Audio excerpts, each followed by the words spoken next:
अच्छा, मोदी जी की आप कौन सी नीतियों की आलोचना करते हो? मैं मतलब कौन सी नीति ऐसी ऐसी या सब? मैं क्यों नीति पर आलोचना करनी चाहिए? वो नालायक है। वो इस देश में जिस तरीके से हम लोगों को बुद्धू बनाया है, जैसे चाइना है, उसने आकर हमारी जमीन हड़प कर ली और ये कहता कोई आया ही नहीं, कोई गया नहीं, बाद में जाकर दस्तखत भी कर देता है। जो चाइना ने तुम्हारी हड़प की है उसी पर उसने दस्तखत कर दिया कि ये चाइना का ही है। कोई बोलने वाला नहीं है। मैं बोलूंगा तो कोई छापने वाले नहीं है। तो हम दिखाएंगे ना उसको। तुम दिखाओगे इससे उससे कोई तो असर क्या होगा? पता लोग उसको हाँ बहुत हाँ हाँ, आगे बढ़ा। वो कहेंगे हाँ स्वामी बोल रहा है, ऐसे गुस्सा में है, उसको फाइनेंस मिनिस्टर नहीं बनाया, ऐसा कुछ बकवास बोलेंगे। हाँ।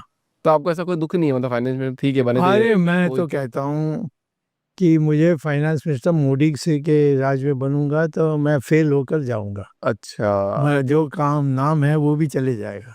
क्योंकि काम ही नहीं कर पाओगे आप। वो करने नहीं देगा। उसकी मंशा ऐसी है, वो तो विकृति है उसमें। हम्म। तो क्या चाहते क्या है वो, मतलब आपके कौन? मैं नहीं मोदी जानता हूँ मोदी क्या जी क्या चाहते चाहते हैं? हैं, मैं नहीं मैंने वो कंगना से पूछना पड़ेगा। सो कंगना जी को ज्यादा चाहते हैं? मैंने कह दिया ना, और जो आप उसको अब ये डिटेल्स मांगने चाहते हैं, मैं कैसे डिटेल्स दे सकता हूँ? हाँ। मतलब अभी आप बोलो कि निर्मला सीतारमण जी फाइनेंस मिनिस्टर वो बहुत अच्छी नहीं है, मतलब। कुछ नहीं है, वो तो चपरासी भी नहीं है। उसके पास दस्तखत के लिए आता है बस, दैट्स ऑल। सारा पीएमओ में होता है।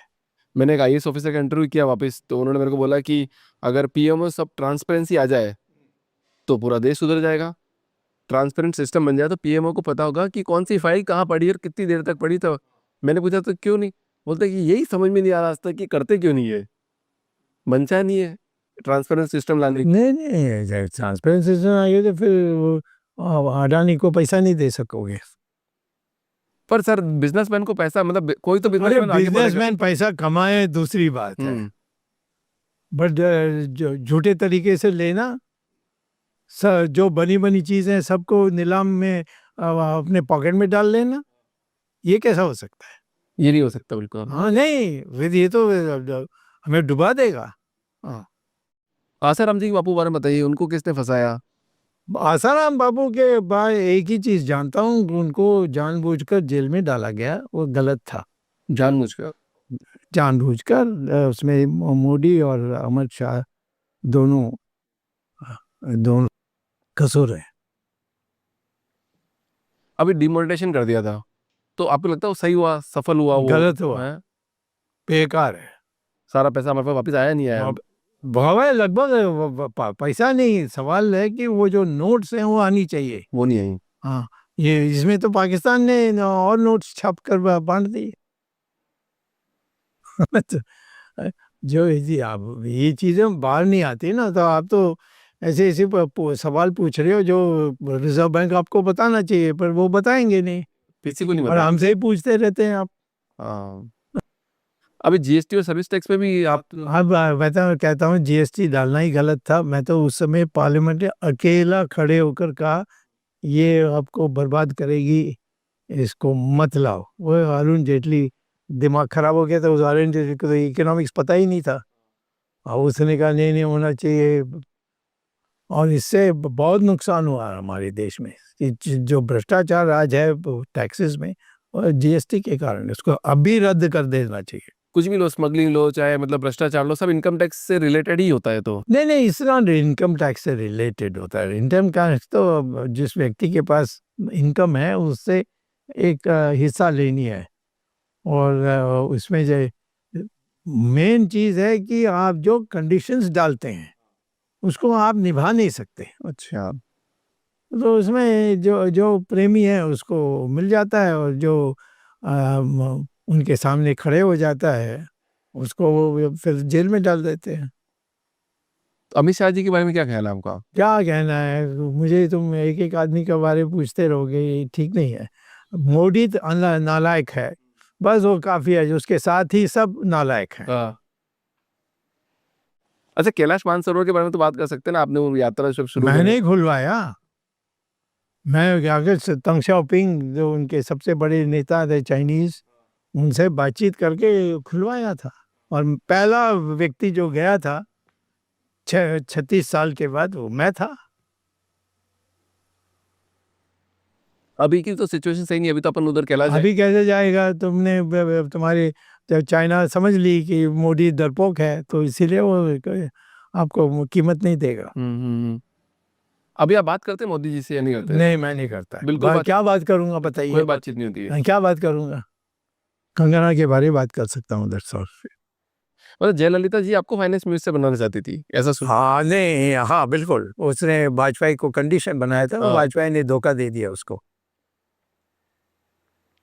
वो उसकी मेजॉरिटी, और वाजपेयी का मेजॉरिटी जयललिता के कारण हुआ था। और उसने कहा एक ही कंडीशन है, स्वामी को फाइनेंस मिनिस्टर बना दो। इसने हाँ कहा, मुझे बुलाकर कहा कि तुम तैयारी करो और मैं अनाउंस करने वाला हूँ, और जाकर उसने वो यशवंत सिन्हा का नाम दे दिया। महान बहुत बोगस आदमी है वाजपेयी। वाजपेयी जी के बारे में बहुत बातें बोलते हो आप बोलता हूँ अब मर गए चले गए, हाँ, पर अब नहीं छोड़ो। बोलना चाहिए, वैसे तो ठीक रहेगा। अब क्या बोले हो, क्या फायदा है? मतलब आप बहुत निडर हो, मतलब आपके साथ अभी कोई खड़ा है क्या? मतलब कोई नेता आपके साथ स्ट्रांगली खड़े हैं आपके साथ? मैं खुद देता हूँ, ये कहते हैं कि नेता के साथ कोई खड़ा है। आप ये कैसी बात पूछ रहे हैं आप? आपके साथ और मतलब जो आपको फुल सपोर्ट करता है। मैं क्यों बताऊं आपको? तुम्हें इसमें क्या दिलचस्पी है? अच्छा, एक वो नानाजी देशमुख आपको लेके आए थे, हाँ, वो इंसिडेंट सही, मतलब वो हमने जो सुना बड़ा। नानाजी देशमुख लेकर आए हैं कि मैं नहीं कह सकता। लेकर आए थे दत्तोपंत ठेंगड़ी और जगन्नाथ राव जोशी, ये दोनों एमपीज थे उस समय, बीजेपी जनसंघ का। तो उन्होंने मेरे लेख पढ़कर फिर कहा कि संसदीय दल में इनकी भाषण होनी चाहिए। उसके बाद नाना जी मेरे निकट में आए, और फिर उन्होंने, उनके कारण मैं राज्यसभा में आया था 74 में, उत्तर प्रदेश से। और उसने जितना मुझे आगे ला सकता था किया, परंतु उसका और वाजपेयी का बनता नहीं था। अच्छा। तो एक दिन वाजपेयी ने मुझसे कहा कि नाना जी आपको कभी कुछ नहीं दे सकेगा, आप उनके साथ मत रहिए। मैंने कहा मैं उसके साथ रहता हूँ क्योंकि वो बीजेपी के महामंत्री हैं, इसीलिए रहता हूँ। नहीं नहीं, आप उनको छोड़ दीजिए। मैंने कहा मैं ऐसा छोड़ नहीं सकता किसी का, कोई गलत बात करें तो फिर आप बताइए। मैं फिर नहीं नहीं, मैं कह रहा हूँ मेरे बिना तो तुम कभी आगे नहीं बढ़ सकते हो, ऐसा कहा मुझसे। हाँ, मैं परवाह नहीं है, मत पढ़ाऊँ। उल्टा मैंने उसकी हालत खराब कर दी, उसकी सरकार को गिरा दी। अभी आप बार बार बात कर रहे हैं मतलब सर की सरकार गिरा सकते हैं, सरकार गिरा दी मैंने, तो ये जो अभी सरकार चल रही है उसको भी आप गिरा सकते हैं अभी? क्यों गिराऊं? किसको लाऊं? सोनिया गांधी को लाऊं? मेरे पास कोई विकल्प मिल जाए तो गिरा दूंगा, कल गिरा दूंगा इसको। अगर आपके पास विकल्प नहीं है तो लोग नेता मतलब अच्छे लीडर्स नहीं है हमारे पास। नहीं, सवाल नहीं है, वो तो उससे ज़्यादा है ना, संख्या होनी चाहिए। संख्या में फिर लेन देन बहुत चलती है आजकल, तो मैं उसमें नहीं पढ़ने चाहता हूँ। तो आपको क्या लगता है अभी कौन कौन से और अच्छे लीडर्स है अभी के आज की नहीं तारीख में? नहीं, बीजेपी ही चलना चाहिए, बट ये मोदी को छुट्टी करना तो चाहिए। इनके अलावा कौन लीडर्स और अच्छे हैं? और बहुत है, ये तो हमने बहुत सुना अच्छा, है, हम तो जवाहरलाल नेहरू योगी जी के का नाम बाद सुनते कौन हैं। आएगा, और ये सब इसमें मत जाओ। हमारे देश में काफ़ी लोग हैं, उनको आज मैं उनको नाम खड़ा कर दूंगा तो फिर लोग पीछे पड़ जाएंगे उसको गिराने में। मोदी जी का विरोध भी करते हैं और वोट भी देते हैं बीजेपी को ही। हाँ, तो क्या है उसमें? मैं मोदी को तो नहीं वोट दे रहा हूँ, मैं तो बीजेपी को दे रहा हूँ। मैं कांग्रेस की ये चोर बाजार जो कांग्रेस है उसको नहीं दूंगा। सनातन धर्म पे मेन मुद्दा है हाँ अपना, हाँ, मेन वही है। कि सनातन धर्म को और बहुत बीजेपी प्रमोट के किया जाए। अनिवार्य है मेरे लिए देश में एक हिंदू पुनरुत्थान के लिए। हाँ, और आप क्या क्या चाहते हैं कि देश में क्या क्या चीजें सॉल्व हो, मतलब क्या क्या चीजें अच्छी? नहीं, सब अच्छे होनी चाहिए भाई। इसमें मैं यही कहूँगा कि हमारी 1000 साल के लिए 400, यानी 6 साल, 600 साल, या जो भी है, बाहर से लोग आकर के हमारी दमन की, हमारी सारी नष्ट की, हमारी जो किताबें हैं, ग्रंथ हैं, सबको जलाई। तो अब हमें पुनरुत्थान करनी है, वो है मेन। उसके लिए संस्कृत है, संस्कृत को अनिवार्य करना है, सबको संस्कृत सीखना चाहिए। हिंदी ना सीखें कोई हर्जा नहीं, पर संस्कृत जरूर सीखना चाहिए। क्या आपको लगता है कोई नेशनल लैंग्वेज होनी चाहिए इंडिया में कोई? नेशनल लैंग्वेज तो संस्कृत ही है। संस्कृत को फिर कंपलसरी नहीं कर रखा कहीं पे भी? कंपलसरी करें, नहीं कर रखा पर अभी कहीं पे। करना है, अभी नहीं है। हाँ। हाँ, वो जवाहरलाल नेहरू ने होने नहीं दिया ना। नहीं तो अम्बेडकर तो यही कह रहा था कि संस्कृत कम करो। संस्कृत तो थोड़ी टिपिकल लैंग्वेज बोलते हैं अभी, तो सब बच्चे आएंगे बोलेंगे अरे बहुत वो तो typical है। अंग्रेज वालों ने आपका दिमाग खराब कर दिया, तो मैं क्या करूं। सबसे उत्तम आधुनिक जो भाषा है वो संस्कृत है, और पश्चिम में लोग संस्कृत पढ़ने लग गए हैं।